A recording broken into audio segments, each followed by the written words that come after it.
pledge allegiance to the flag of the United States of America and to the republic for which it stands, one nation, under God, indivisible, with liberty and justice for all.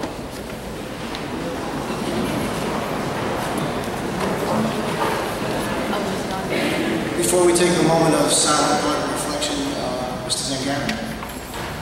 Mr. Rivera, I ask that this evening, during the moment of silence, we keep Belleville resident Joe Fornerado in our thoughts and prayers. He's a member of the community and did a lot for the events. And we'd like to keep him in our thoughts and prayers, and also keep his family as well. Thank you. Thank you, Mr. Zangaro. We'll take a moment to remember Joe Fornerado and a moment of silent thought and reflection.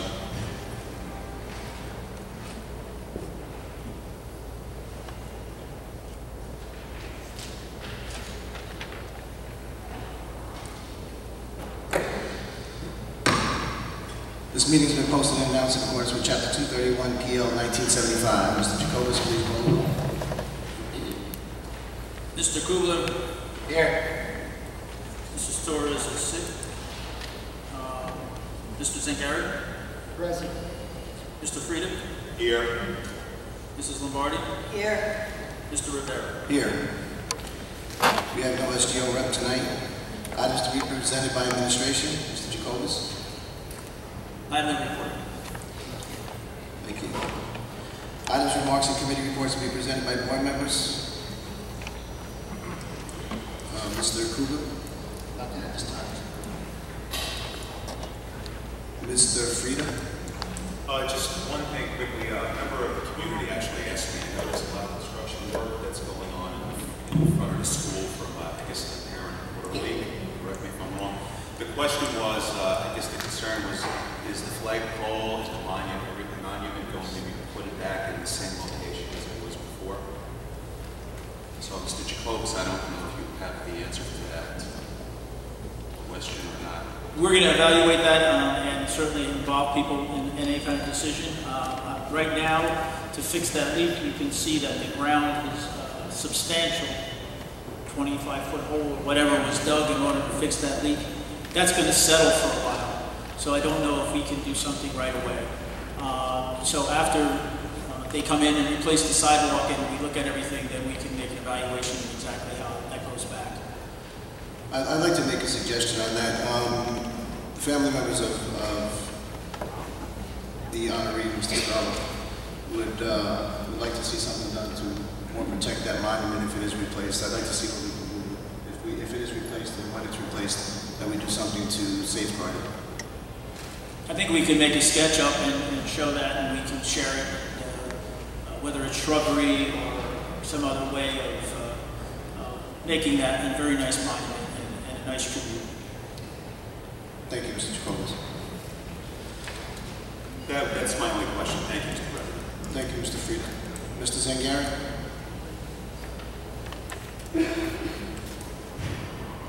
No comments tonight, Mr. President, other than two things I would like to be discussed in committee.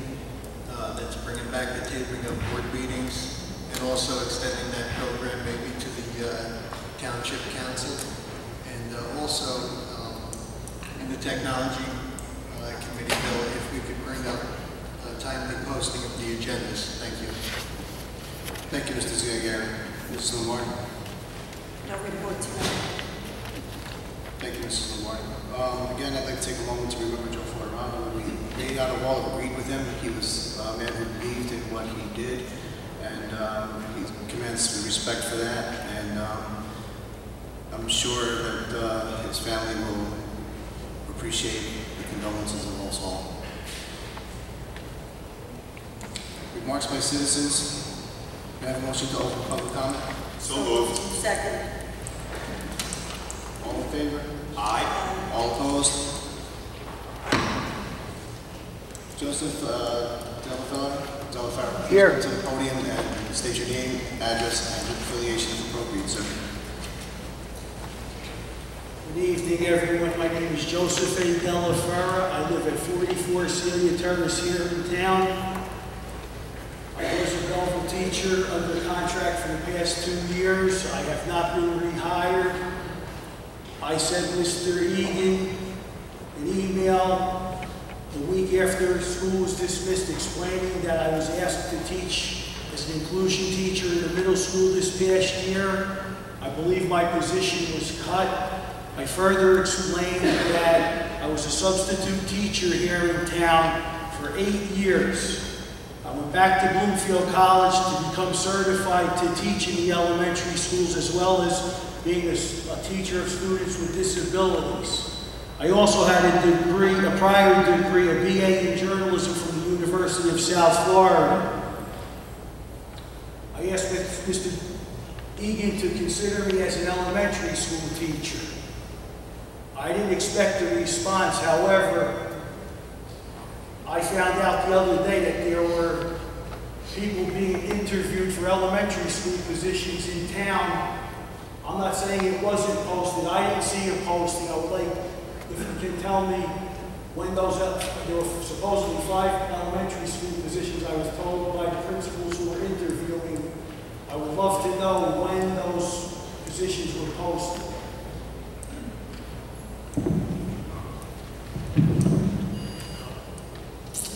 I don't oversee the posting of the positions. I'm so sure that they were. Mr. Jacobus, can you help with this?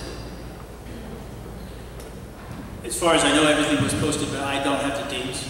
But, you know, it could have been within the last 3 weeks, obviously. I'm a patient person. I would love the details. I'm not saying it wasn't posted, but I didn't see it. I had to make phone calls to Diana Kelleher, the curriculum director, and shoot her an email to get an interview. And furthermore, I'm insulted that I had to interview. What happened to bringing back the people who were not rehired? There was a reduction in force. I don't know what the numbers were, but you're stating in here that people who should have been rehired were going to be rehired.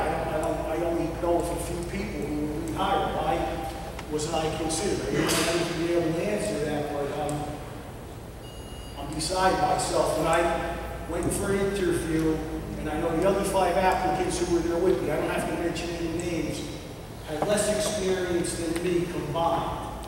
And then when I see someone, I don't have to mention any names, who has no classroom experience, and I have 8 years substitute teaching and 2 years in the classroom, and I'm not rehired. How did you decide who was going to be rehired and who wasn't going to be? It's my understanding there was a committee formed to review staff, to review individuals who were not renewed for the purpose of seeing to select the best candidates to fill the positions that were being filled. If you want, I can attempt tomorrow to find out more details. I will. I'm a patient person. I would gladly meet with you. I'm speaking with someone with no class experience whatsoever. Nothing against her. I have a son who's 27 also. But for me to put out the money I put out to go to school and student loans to see what is happening in this, my hometown is atrocious. Once again, I didn't have, I was not personally involved in the selection, only the results. The people that, there was a committee formed to review the performance and review the resumes of applicants to fill those positions. I will review the process. Not to interrupt you, I would love to know who was on the committee because the principals who interviewed me, Mrs. Hawthorne, who was retired from the district from School 7, was in on the interview. Mrs. Rotundo, who was the principal of School 5. Mrs. Demikoff, who was the principal of School 3, and Mr. Acosta, who was the principal of School 4. They told me they make the recommendation, they don't make the selection. Now let's all get on the same page. That's true. That's absolutely true. Who makes the selections? It goes up. It goes up the line. And the first thing we got to find is what the recommendations were. The principals make the recommendations. Well, Who did the recommendations go to? You and Mr. Jacobus? Who did they go to? Go to Pete St. Gary? Oh, I know that. To whom do they go? The recommendation come to me. It was only the ones that the whole committee put together, and they would recommend. And I'll find out the names of the people on the committees. I know Marilyn Wilcon is one of them. I'm going to hold you to it. And as far as this is my first meeting, I stayed away. Nobody gets to see the minutes. What is going on? I go online. I want to see what is happening in my school. What was my school district? And I can't see anything. I'm a resident in this town. I pay taxes in this town. I support this school. So I go to the extracurricular activities. I don't just sit home and do nothing. Mr. Jacobs, can you explain what happened to the minutes from last meeting? Yes, none of us received them either, correct? No. And the minutes are not available here. Why aren't there any minutes available? That's great. You're supposed to be straightening out our district, and I'm trying to hold you accountable now. You work with the state. Something fishy is going on right here in Belleville, the two of you here. And that's all I have to say.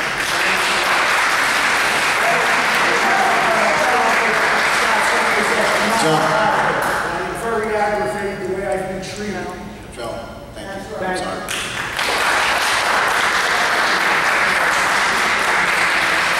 Tom McCone, please come to this podium, state your name, address, and group affiliation if appropriate, sir.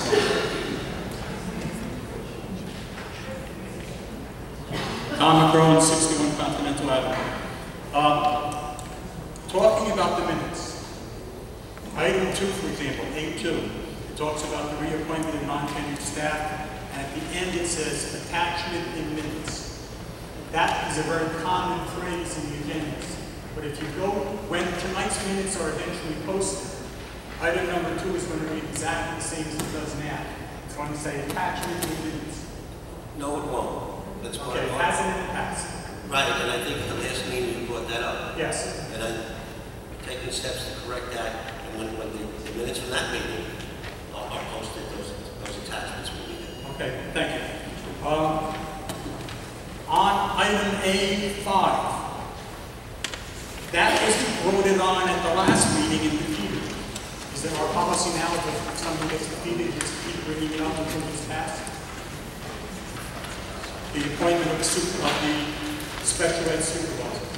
No, that was not passed its table because there was additional information requested, and we had a discussion, and because the need for the position was explained to me, and I agree with it. All right, I thought it was defeated. No. Okay. There's a list of people that are being appointed as classroom teachers. Do we know that they are all certified? Mr. Jacobs? Yes, I mean, Human Resources have checked that. As far as I know, I haven't checked individually on their certifications, but yes, as far as I'm concerned, they are certified. All right. Also under C2, there's a list of policies that are being revised and passed on second reading. The last time this happened, it was brought up, and I thought the common thing was that the audience should know what these revisions are before they're voted on. And the last time, I don't know if they're the same policies, but the last time, supposedly they were posted on the website. I couldn't find them. But the old policies are there.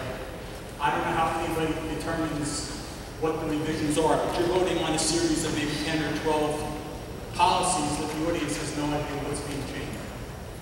I remember what you said about that at the last meeting, and what that was being implemented. I will double check it again. Because I agree with you, the readings of the policy should be on the website. Mr. Egan, while this gentleman is at the microphone, do I understand correctly that policy 142.1 is actually not going to be on tonight, but will be on for the September meeting?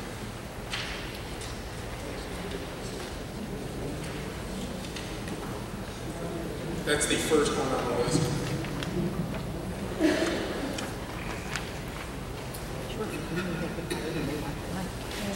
Reading up my 5 minutes. I think the recommendation, as suggested, based on attorney review, that policy not be included in the vote tonight and would be moved to the next meeting. Right. Okay. Okay, so item C2 will not include a vote on the nepotism law. At some point, will the audience get to see what's actually going to be hired? Yeah, they should, when they attach them, they should be attached to the minutes. All right, so they're minutes. I asked a series of questions last time, and I even submitted the questions to you, hoping that maybe someone would answer the questions. I got a couple of comments made to me, but no good. Most of the questions were not answered. So I asked them again. The money that's going to cover the deficit in 2014, do you know where that's coming from? I know you were going to ask the state to give us or lend us some money, but I haven't heard of it. No, we have not, mainly because before I can submit the actual document to the state, I have to be certain of what the dollar amount will be. And that's all I'm waiting for. The target is by the first week in September to submit the request. I'll go further as my conversations with the appropriate authorities in Trenton. They are receptive to providing the funds to pay for all our debts. They want to know the exact numbers on the one time instead of trying to keep continually asking for money. So the deficit that we're in is still in 2014, that's still there. So yes. There are bills outstanding that we haven't paid. Correct. I understand one of them was the computers that were hired for Park. So if we haven't paid for those computers, what's the chance that we're going to be able to buy additional computers?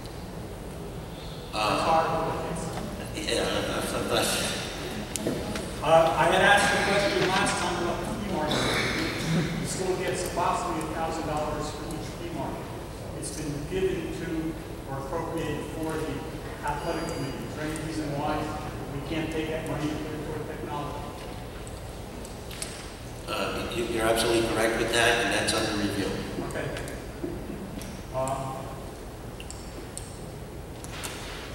I guess that's it. Thank you. Thank you, Mr. Clerk. John Smith, please come to the podium, state your name, address, and group affiliation if appropriate.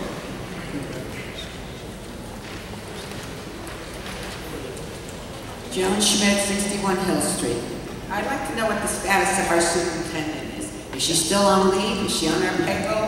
What's the story? Because she's not here again. She is still on leave. How long? I'm not sure at this point. She getting paid? I believe she is, yes. You believe, but you're not sure. I believe that she is using her time, yes. What kind of time? Will it be vacation or? That's a personnel matter, and I can't really discuss that. Let me see if I can help you. Because this is a personnel issue, the board members are unable to answer those questions. But I think that in the very near future, you'll see some board action that will clarify everything you just asked. What do you mean, whether she's still here, she's gone, or whatever? That's right. I mean, there's a lot of rumors going on, and we, the residents and taxpayers, would like to know what's going on. I think we have a right to know. You have a right to know once there's an actual answer. And while she's away, who's in charge of being a superintendent? Who does her duties? Who does her job? Mr. Egan has appointed Mr. Jacobus as the acting superintendent. So when are we going to find out all of this? I mean, it'd be nice to know. It's been going on for so long. I would say within a week.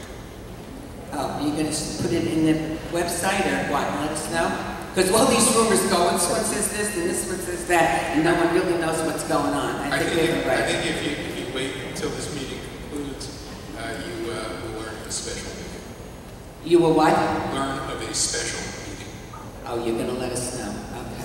Thank you. George M. Knight, please come to the podium, state your name, address, and group affiliation if appropriate. George Polite, 127 Stevens Street. Good evening. I was reading an article in the Huffington Press 2012. And basically, I'll just give you some excerpts. School foundations and PTAs are used to raise money for the extras, high-tech projectors and special field trips. But these days, private donations to schools have grown dramatically and are being used to prevent teacher layoffs, keep libraries open, and save music and foreign language classes. While we're talking about music and foreign language classes, it's come to my attention that some students have been transferred out of art and music programs, and their curriculum and their schedules have been changed, creating an artificial demand in one area while lessening the demand in music and art programs. That's not a question, we'll come back to that later. While some opportunity with donations and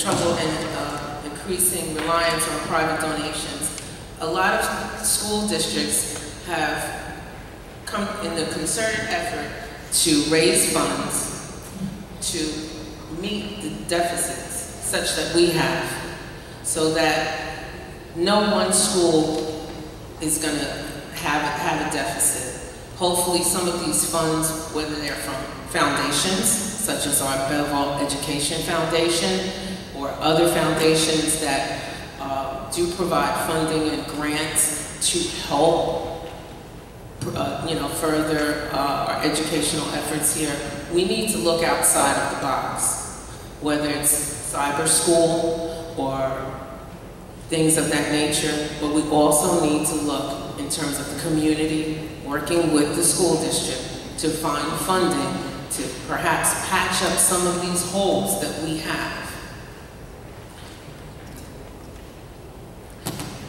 Recently, I was able to get I was reading an article inside New Jersey, and there's an interesting article in there, best high schools for academics and arts. And they go by count, basically. Out of 400, they cut my mic, okay. Out of the 400 or 500 schools that they have on the list, Belleville does not even rank. In Essex County, we have Milburn, we have Montclair, and you say, well, you know, those are different. The demographics are much different than Belleville. So we'll look at a town like Nutley. Again, the demographics are slightly different. But if you want to look at a great disparity, look at Newark. Shabazz actually placed. Central High, Arts High, Science High, and the list goes on. Almost every high school in Newark placed on that list. But where's my hometown, alma mater, Belleville? We're not even on the list.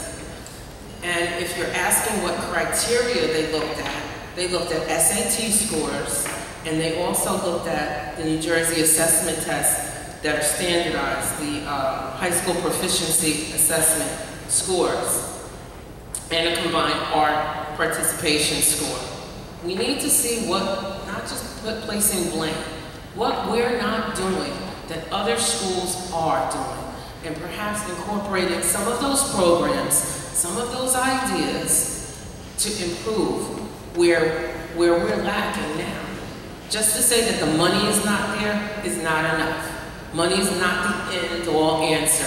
Yes, it is a big deficit that we have, but we have to start looking outside of the box with the resources that we have and brainstorm and figure out how we're going to improve on our educational system. A couple of meetings ago, I had a question concerning the litigation, or increasing litigation. And I wasn't given an answer, but Mr. Egan was polite enough to let me know that he would get an answer for me. And I'm sure that the way the budget is running in deficit, and with these continuing settlements that we're going through in litigation, we don't have a solid number because with each lawsuit, there's another bill to pay. There's another invoice. There's another billable hour for our legal staff, or if it's outsourced. I would like to know, of the deficit that we have, how much of it was outsourced? How much of it was as a salary to Mr. Aldemeo and or his legal staff that was above and beyond his salary? Ms. Supply, your time is up. That information is operable, I believe. You get that from John, I believe that figure was given when the monitor was here at the first meeting and they put the booklet together with the auditor. Each line item showed which each area was over expended by. So I'm sure if you stop by the board. Did that item go, did that amount go directly to Mr. DeMeo, or was that the outsourced number? I wouldn't. Okay. In order to get the breakdowns, you're going to need to go to. Okay, just two other items. You understand you are over your time at this point. You're being polite. I'm being I very appreciate that. polite. Just two other quick items. There was also mention of the television show trips that the children went on. And I was wondering if there was any line item or anything that they found the funds in an account somewhere, what the funds were used for when the children went to Montel Williams, and my daughter went to the Tracy show just last year, this year actually. Was there anything that ever came of those funds? Mr. Jacobs, do you know where those funds were deposited? I thought we did, but I'm not sure. That's all. Okay. Lastly, one of the citizens from Belleville donated over 200 uniforms, new and used. And I've created a Facebook page for those families that are in need, have financial need, that would be interested in obtaining one of those uniforms, whether it be a pair of pants or shirt, skirt, shorts, etc. We may not have all the sizes, but you know, if anybody is interested, you know, they have a few children or there is a financial need, we will, you know, inbox that page. It's Belleville Uniform Exchange Program, and it's on Facebook. I'm not sure whether we can also put that up on the website. Is there? Maybe if you can bring the information to the board office, that we can also post that on the website so people can access that. Thank you. That information. Thank you. Arlene Shore, please come to the podium. State your name and address to the affiliation program.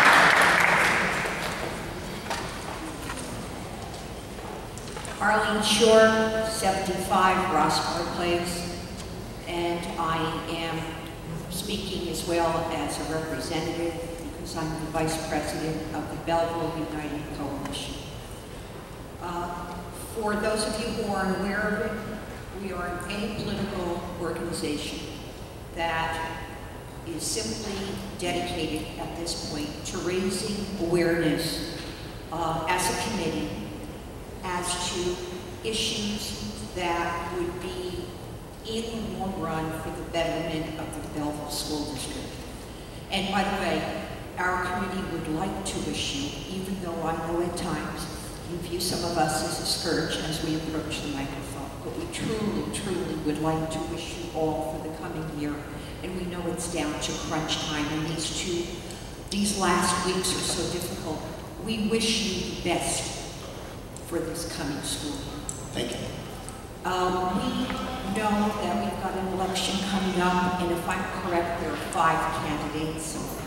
And as the coalition, we would like to do a get acquainted session for all the candidates for the community. And we would like to seek a venue for it. Historically, it has been here in the auditorium. And we'd actually like 4 hours, but the event would take that long, just an hour to set up and to make sure we didn't leave a mess. But we would like to do it as it historically has been, where members of the community can raise questions regarding issues germane to the school district. that the candidates could tell us something about themselves or their goals and raise awareness, because being that it's going to be in November, we can really be lost in the shuffle with the November election. And to keep our community aware of the issues that are critical to the future of this town. We would love to have the event on Wednesday, October 22nd, and the event would start at 7, but we'd love to be able to get in at 6 for setup, and it wouldn't go till 10, but if we could have about 45 minutes to an hour to make sure that we put the place back in order, and we're asking for your consideration of that. It's something that has always been done, but I don't believe it, for whatever reasons, there were difficulties and the event did not occur in the last couple of years, and I think people were interested, and we'd like to continue with it, and to raise our credibility as to what we're really all about. The other thing that I'd like to say is, Mr. Zangari, what you said before was an example of working together, and that's what we want to do. And when you said the agenda, to get the agenda out in a timely manner, or if we could afford it, to broadcast the meetings, because as residents, we realize that you're under the gun and it's difficult to sometimes get the agendas out, but for those of us who are residents, it's difficult to get into the website in time when the agenda comes out on a Monday to review the proposed policy revisions that might be standard and might be statutory. We understand that. We know that the timing is such that you have to do a review. But we're also not aware sometimes if a policy has been struck or revised, where it's changed, and it takes time to read that. And as you full well know, sometimes simply reading statutory language, you have to read it 4 to 5 times over to figure out where we're coming from to begin with. And I realize that sometimes you're bound to include that statutory language or to cite case law when you have these policies. So it's just a matter of educating ourselves and timing. And that is reaching out, that is hearing us. Because it's not something where we're trying to stir the pot. We're just trying to find out, no matter what it is, pro, con, or neutral, what the situation might be. So Mr. Zangari, we appreciate it. Thanks for reaching out, because it's just a matter of keeping the term transparency or whatever it is out to the community. The other thing that I'd just like to bring up is there's rumors going around. We don't know what the facts are. We're not necessarily asking facts, but we want you to be aware. There seems to be some concern about staffing of nurses for this coming school year, and if there's adequate coverage. Certainly as community members, we don't know the facts, but I want you to know that that's coming up from some of the parents within the community as a concern. Thank you. Thank you. Ms. Short, the organization will have to stop into the board offices and file the proper paperwork in order to use the facilities. There's a form that you need to fill out. Thanks. You're welcome. Please come to the microphone, state your name, address, and what affiliation you are with.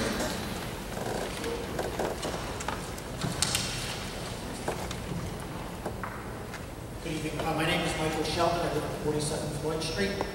My questions tonight concern the Clarity Technology connection with the Belleville Board of Education. For some time now, I've been trying to connect the dots to figure out how it was that Clarity came into the board of the BOE in the first place. As many of us believe Clarity was given some sort of sweetheart deal, preferential treatment, and it was rushed into place. Just to back up this contention, I'd first like to quote a segment of the investigative report that Will Kane from News 12 New Jersey did earlier this year about the matter. According to Mr. Kane, he says the investigation reveals Clarity's competitors extremely difficult to compete, given the way the Belleville School District handled the bidding process. 4 months before the project was set out for bids in May 2013, the Board of Education hired Clarity to evaluate security district-wide, which means its competitors would essentially have been bidding against Clarity on its own plan. They were also given very little time in which to do that. Public records show that while Clarity took approximately 6 weeks to deliver its initial security recommendations, the time frame for competitive bidding from the day bids were advertised until the Board of Education reported the winning bid was just 12 business days. Now, as has been well documented, not only by Mr. Kane, but in other venues, I just would like to give a quick chronology of the events that transpired in the early part of 2013. April 16, 2013, Belleville Board of Education budget was rejected by Belleville residents. April 25, 2013, the Belleville Board of Education advertised the surveillance bid in the Belleville Times, but not in the budget. May 9, 2013, bid was closed, giving bidders just a minimum 10 days required by law to review and prepare the bid. May 13, 2013, bid awarded by resolution after 2 business days for the Board of Education review, and that's just 12 days from the time it was advertised to the awarding of the bid. Now, Mr. Longo, a previous board member, indicated in an interview with the Belleville Patch that there was funding in the budget, but that was contrary to what is known about the 2013 budget. So Clarity then was awarded a contract for $1,948,919. Now, as many of us know and has been raised in this forum, Mr. Krieger is a convicted felon. He spent a little over a year due to tax evasion. When Mr. Krieger got out of jail and formed Clarity, Clarity came into existence at the beginning of 2013 and advertised that its annual operating revenue was just $500,000. So the contract that they got with the Belleville Board of Education quadrupled their annual budget. In addition, when Clarity got the award for the security system, they were not allowed, they were not registered in the state of New Jersey as electrical contractors. Meanwhile, Fort Lee, when they put in their surveillance system, I realized there were 6 schools, we have 9. Fort Lee put in their surveillance system for $234,500. That averages to $40,000 per school in Fort Lee. Meanwhile, the Belleville average is $222,000. Can I ask you a quick question? So did they replace their phone system as well? I'm sorry? Did they replace their phone system as well? Yeah. I don't have all the details. Did they also pull all the cable throughout the district? I'm sorry? Did they also pull all new cable throughout the district? I don't have the specs. So we might be comparing apples to oranges. There is a 6-fold discrepancy there. I'm sorry. So, in addition to the fact that Mr. DeMayo, the board attorney, his brother, Ryan, got hired by Clarity, Mr. Longo's son got hired, I've just been trying to figure out what was it that initially brought Clarity into conjunction with the Board of Education. So I began doing some additional research about Mr. Krieger. As Mr. Krieger got himself into legal trouble, he was the chair of the Washington Township Republican Committee. And as he was arraigned and went through trial and pled guilty, he stepped down as Republican chair. His successor is a man by the name of Anthony LaVista. All right? So who is Mr. Anthony LaVista? Mr. Anthony LaVista is the former law partner for Alphonse DeMayo. Right? So, we have a situation here, and by the way, in 2005, for example, when Mr. DeMayo was brought up on ethics charges and was found guilty, it was Mr. LaVista who defended Mr. DeMayo unsuccessfully in that matter. So, we just have to now try to put together all these facts. You have a convicted felon with a company whose credentials are very suspect, being awarded a huge contract with very little review, basically no awareness on the part of the public. And it just so happens that Krieger and Mr. LaVista had known each other for many years, worked together on behalf of the Republican Party. And like magic, this contract comes to Belleville. I think any reasonable person here would be inclined to believe that it was Mr. LaVista, and I realize I'm speculating here, but these are well-founded speculations. Mr. LaVista was the critical linchpin between Clarity Technologies and the Belleville Board of Education. DeMayo and LaVista had a lifelong friendship. They went to Belleville High School together. They went to Seton Hall Law School together. When they went into practice, were in practice together. You can rationalize this any way you wish, but in my heart, I realized that there was a good pro quo here. That Mr. LaVista was the go-between. He was the one who realized his friend who was just out of prison needed help getting his business launched. And he just happened to have a connection to the Board of Education and made sure that the tracks were laid smooth and that this came to fruition. Sir, I'm sorry, your time is up. If there are some things that you feel are inappropriate, then I suggest that you speak with someone.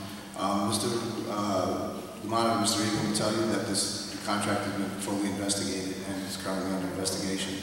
Well, Mr. Kane and others say that this is still being investigated by the highest levels in New Jersey, including OFAC and the Attorney General. Thank you, sir. Thank you.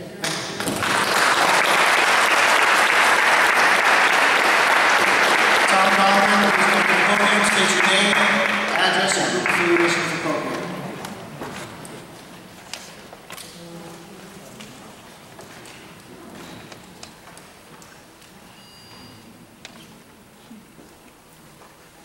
How you doing? Tom Graham on 163 Valley Street. I'll just be real quick through the chair. I'd like to address Mr. Egan. Is this working? Yeah. And bring to Mr. Egan's attention D1 grant writing services to Bruno Associates. I just want you to be aware of substantial campaign contributions to city board members up here before this is approved. And that's all I have. Thank you. Not work.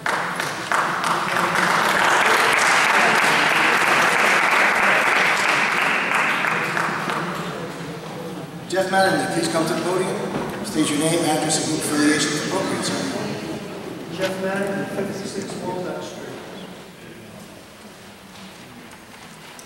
Just going back. Tap the mic. I don't know if it's something. Well, it's a common problem. Just going back to the funding for Clarity, I had over it all funding by the Board of Education for the Clarity contract. What I received was somewhere in around $50,000, while the installation was all but complete.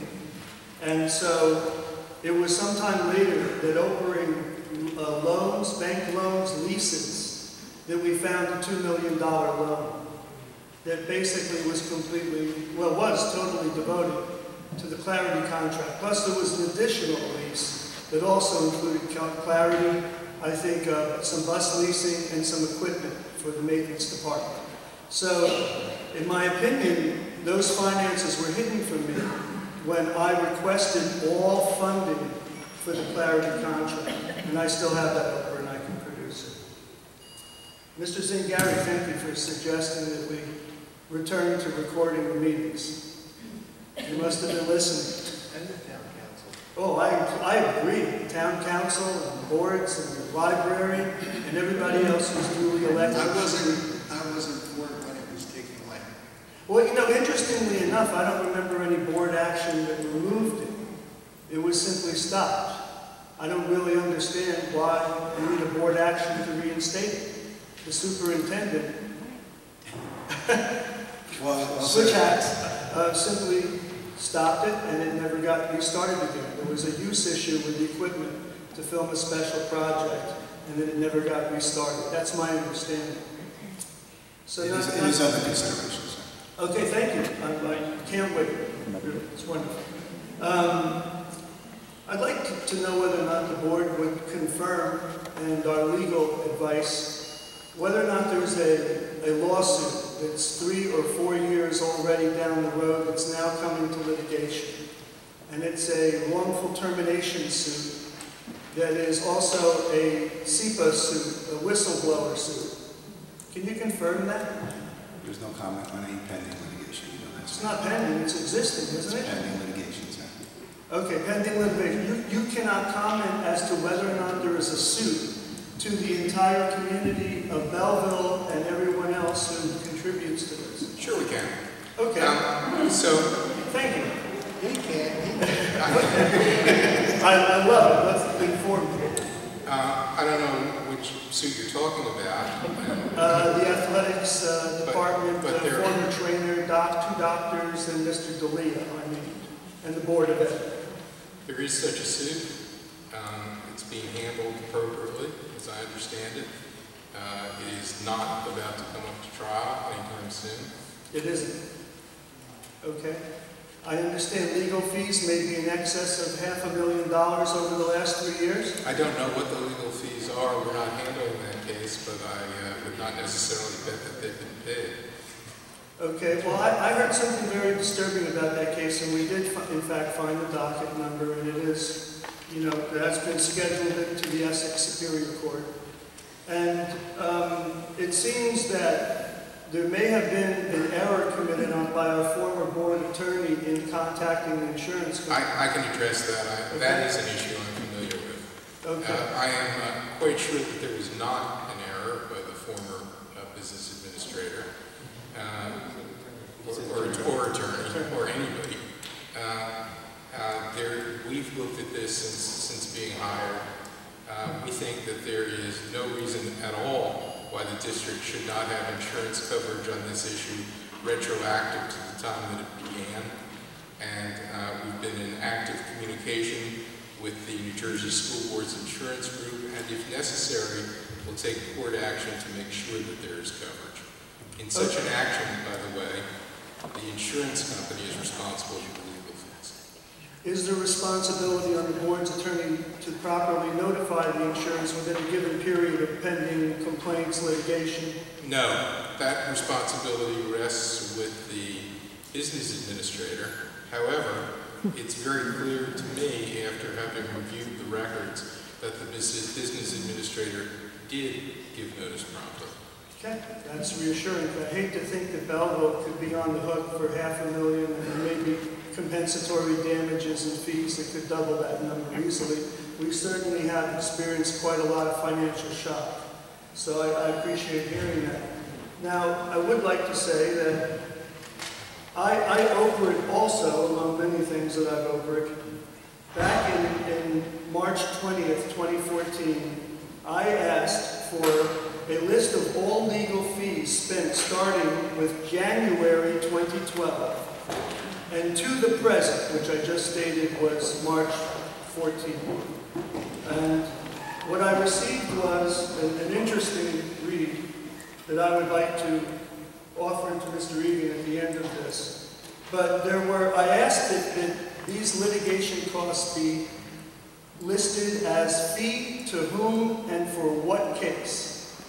That's roughly 2 years worth of information. What I was given in March 25th, whomever it was there that was responsible for authorizing these things to go out, was only from, let's see here, it would be July 5th of 2013, having asked for January 2012. It began and then ran to present. And there was no explanation for the lawsuits that they were being attributed to. So I received fees and names, amounts, and that was it. And it was a very interesting. You're running up, sir. Pardon me? You're running out of time, sir. It's the end of my time? Yes. So really you should broadcast this, right, so I could stay home and watch it on TV? No, sir, you should come to the meeting. You can be assured. You know. You should come to the meeting. I will, I am. Thank you. Thank you, sir. Mr. Egan, can I do this to you?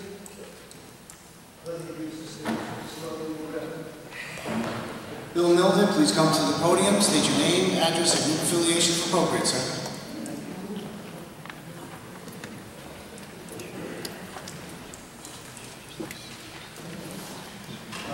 Bill Milden, Uncle Street, Belleville. I'd like to know on this A3, the reappointment of the safety officer. Does anybody have to figure what that costs? Mr. Jacobus, do you have a figure on what the school safety officer goes costs? Yeah, I mean, they're paid $24 an hour, and last year, I believe, the cost was around $380,000. However, this year, it should be approximately $100,000 less, based on the situation. Oh, is that going to be less hours or less pay? Well, there's a position that was eliminated. That should have never been in the first place. I understand that when the people sign in and show their IDs, how does the guard know that any of these people come in and don't have a gun?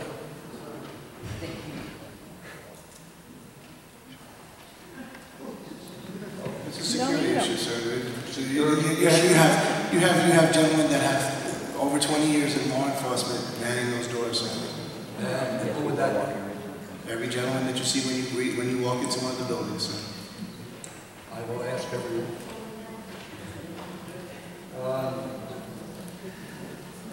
Any word on these flash drives, these mysterious missing flash drives? Anything about that? Who says they're missing, sir? That's what people say. They're misplaced. Who are people, sir?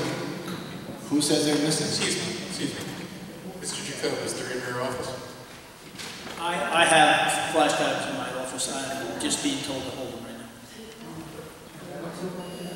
So I understand on the students list for supplies, they're asking for flash drives. Do the parents have to buy them, or can these flash drives be given to the students? I don't want to, how should I say this? I've just been told to hold them. I was given them by the superintendent, and I have them in my office. I'm not sure what the resolve is on this issue, but I've just been told to hold them. As far as buying additional ones, I don't believe there's anything in the budget for that. There might be a specific class, a certain class that would use them for some reason. I'm not sure, but as of right now, I've just been told to hold them. And I just want to thank the powers that be for allowing Marilyn Hawthorne to return for a while. Thank you very much. Ladies and friends and gentlemen, please come to the podium, state your name, address, and group affiliation if appropriate.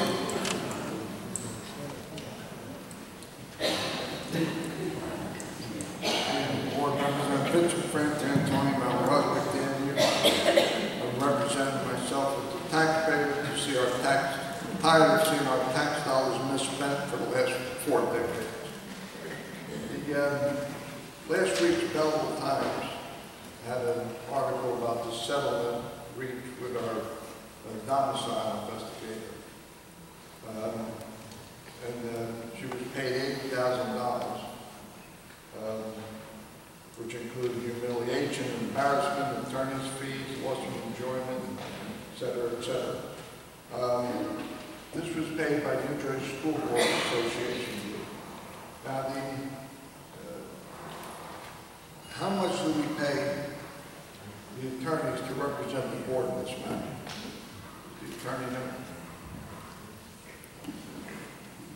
I'm not familiar with that particular case, sir, but I can answer your question in a way that will be helpful. When the New Jersey School Board's insurance group handles a case, the board doesn't pay the attorneys at all. The New Jersey School Boards Association insurance group pays the attorneys. Like any other insurance policy, there's some deductible amount. The board pays the deductible, and everything else is covered by the insurance company. We had no expense.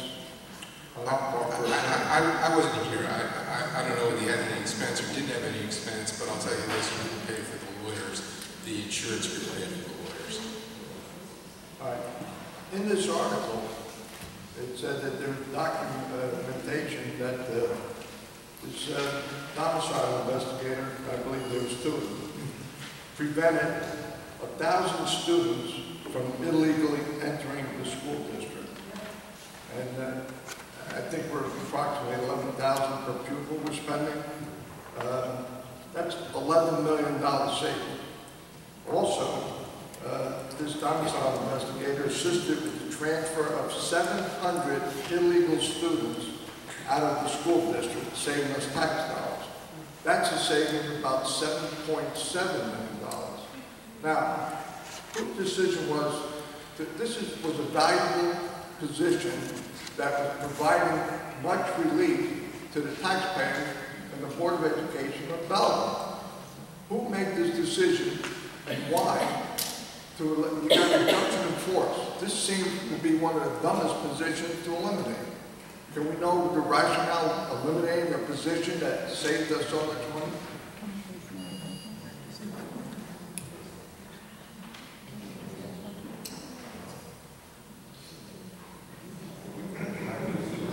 Yeah, actually, I had just gotten on the board when this is when Christie cut the budget by $5 million and we needed to make reductions in force.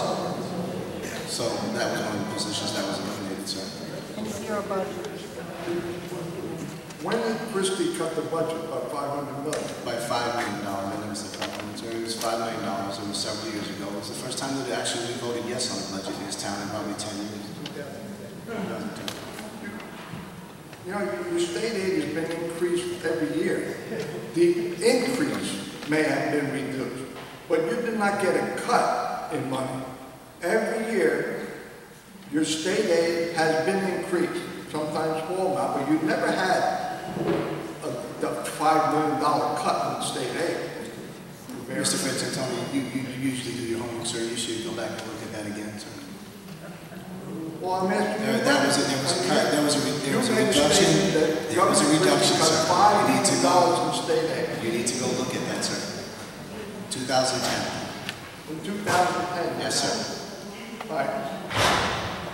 Based on this savings that this position was generating for this town, will this board reinstate this position? I don't want to speak at a school, so to say, but the monitor is very much me and said, You're going to speak a little closer to the mic. in talks with the state monitor, we had talked about some positions, and he was very interested in bringing this position back. And I don't want to speak out of turn, but I think it's certainly something budgetarily we're going to look at. All right. I hope you don't, because I tell you, my wife and her girlfriend walk along Brainsfield Park, and in the morning, you can see children with Belleville school uniforms coming through the park to our school district.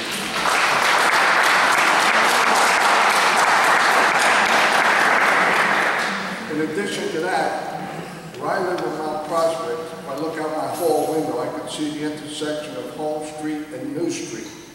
These domicile inspectors, back a few years ago, every morning a bus, a small mini bus of 16, 20 passenger, would stop at that corner, and anywhere from 8 to 12 students would get out and then walk the rest of the way to high school.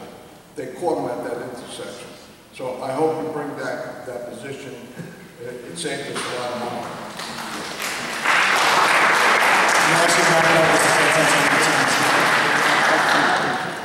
I have Superintendent Feldman's contract here, and according to the contract, Sir, that's a personnel issue, and your time is up. I can talk about this contract. I'm not talking about her issue. It says her initial salary is $167,500, but there's another clause that says the state, and there Christie was going to cut salaries. Was the salary cut because of the state mandate on a limit on superintendent salaries? Now, this is not talking about this is what I want, or is the contract still at $167,500? I believe that the governor capped all the salaries. Capped everybody, every superintendent in the state was capped by the governor. All right, at what? I understand it was $175,000. That depends on the size of the school district. For some school districts, which I believe the break point was students with 10,000 or more enrollment, the salary cap is $175,000 plus another $2,500 if the district has a high school. For districts of less than 10,000, there's a lower salary cap but we'd be able, if we open it, we can know the amount that should be. You have to open it, it's a statute, you just have to read it. But this amount was changed. And finally, in the contract, it said that the board shall have the authority to relieve the superintendent of the performance of the duties as long as it continues to pay her salary and benefits for the duration of the term. Now, that's in force, I guess that's our contract. So here's what the law is, sir. During the term, superintendents in New Jersey no longer get tenure. However, during the term of the superintendent's contract, which may be only 3, 4, or 5 years as the only choices, the superintendent is treated as if he or she has tenure.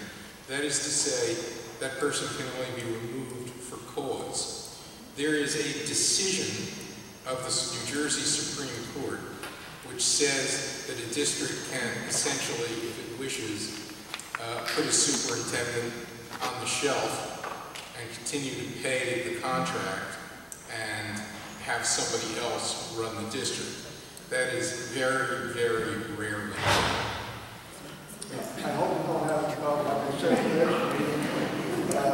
now with all the publicity and the spotlight on her, and with Mr. Regan overseeing everything, let's make her fulfill the terms of her contract and do the job right. Thank you, Mr. Frantantoni. Have a good night. I'd just like to ask Mr. Egan a question. I'd say articles on schools and education. I was reading an old article surveying the fact that there was a superintendent in one of the North Jersey districts named Tom Egan. Was that you by any chance? No. Okay. Thank you, Mr. Frantantoni. What he did up there was Thank you, Mr. Frantantoni. lunch program and found. Thank you, Mr. Frantantoni. Have a good evening, sir.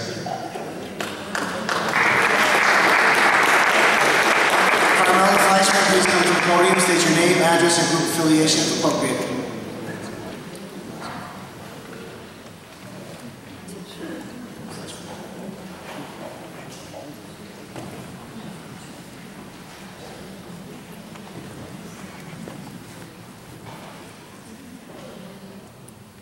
Hi, Carmela Fleischman, class of 1988. Your address and group affiliation if appropriate, ma'am. No, none. In regards There are some rules according to the meeting that you're asked to state your address. Belleville, New Jersey. I live on Franklin Street, sir. Thank you very much. Okay.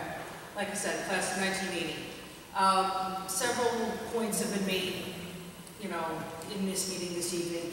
What I'd like to make up is after the incident on Franklin Street where some children were attacked, has the bus stop been moved from Franklin Street, which is about a block and a half away from Newark? That's an excellent idea. I think we should look at it. It has not been looked at. No, that's not a decision. Who would make that decision? The administration, the police department, the traffic department. Okay. I mean, as, you know, as the kids are waiting for the buses. Excuse me, since Mr. Zagaris talking there. I made a suggestion to the superintendent last year when that happened, that they move that bus stop by number 4 school. Okay, and nothing's been done about it? Apparently, not that I've heard. No, right. That's number one. Number two, also, it was brought to my attention that through construction on some roads that were closed, some of the Belleville buses were going down on Prospect Avenue in Newark. Again, this is not ringing any bells yet. I mean, it's all. But again, who takes care of the bus drivers? Ma'am, are you saying that there were road closures, so the bus, at that time it would have been due to construction? No, there wasn't really construction. The roads were blocked off. And the buses were forced to take an alternate route? Right, but they went above and around up on Prospect Avenue and came up Bloomfield Avenue. Instead of going near Nuneaton's, making that turn and going up near Franklin, on near to Clara, Mass, they went loop-de-loop, they went past Stephen Crane, they went all into Newark. I'm not aware of that. If you can give that information, if I might add, Mr. President, if you can just give the information to the Supervisor of Buildings and Grounds, Mr. DeMayo, and his secretary, to look into the incident. We do have somebody who supervises the bus drivers. I wouldn't really know that somebody on any given day made a detour. Okay. We can look at that, certainly if it becomes a routine. But yeah, if you can just give the information, the incident today, we can look into it. Okay. And during the school year, are the meetings televised and taped for broadcast? They are no longer, but we're certainly hoping to bring that back. We have a television station. We've had a television station in this high school since I've been here. And like I said, I've been out of high school 25 years. Why aren't they videotaped? Why haven't they always been videotaped? Because you have parents who I'm sure would like to be here more to support their children, to support the schools, that they can't, who works 2 jobs, who is a single parent. Wouldn't that be logical if, since we have a happy little television station, that they are videotaped? This was never a decision in the board, I believe, under Joe Picardo's administration. He had stopped taping the meetings, so hopefully soon we can have them. It is under consideration to bring it back. We'd like to do both this meeting and the town council meeting. Yeah, I mean, you know, this is why we have the television station. Just, I agree. and, I mean, I know it's a personnel issue and all that, but taking a, you know, superintendent, paying her, not paying her, whatever, and firing teachers and not rehiring teachers, that's disgraceful. And as a member of this community and a member of class, I'm ashamed of the whole situation. And something needs to be done. Thank you. Thank you. Thank you. Motion to close public participation. Is there a second? All in favor? Aye. All opposed? Mr. President, I'd like to make a motion to take a short recess. Is there a second? Second. All in favor? Aye. All opposed? Board will take a short recess.